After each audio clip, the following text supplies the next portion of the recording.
The angle grinder is used to grind down and sometimes cut hard metals such as steel. It functions by spinning a coarse blade at 4,300 RPM against the material.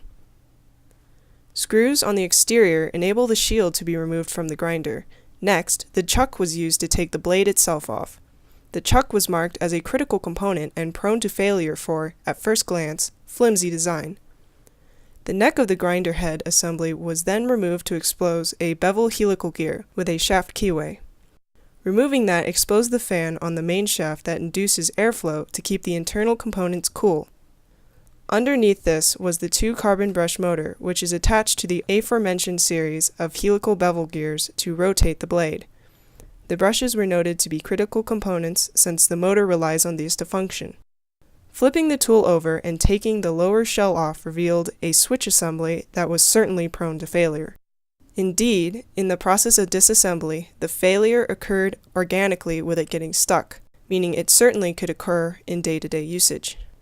A few more moments later, and the motor itself was revealed. The edges of the motor were cut down for balance to improve performance in tandem with the bearings on either end.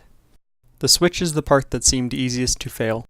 During our disassembly, we noted that the part was prone to getting the switch box caught against the spring action, effectively disabling the switch. Worse, when this happened, it required a prodding tool to nudge the switch box back into place, possibly exposing the user to an alternating current. Our initial impression of the chuck was negative due to the button's weak plastic structure. Upon further review, the button was merely pressed onto the chuck shaft and came off easily. Harbor Freight isn't known for the longevity of their tools. That being said, the use of short carbon brushes effectively puts a hard limit on the lifespan of the part. Due to the spinning motor, the brushes, in constant contact, will wear down and eventually fail as the graphite is worn away.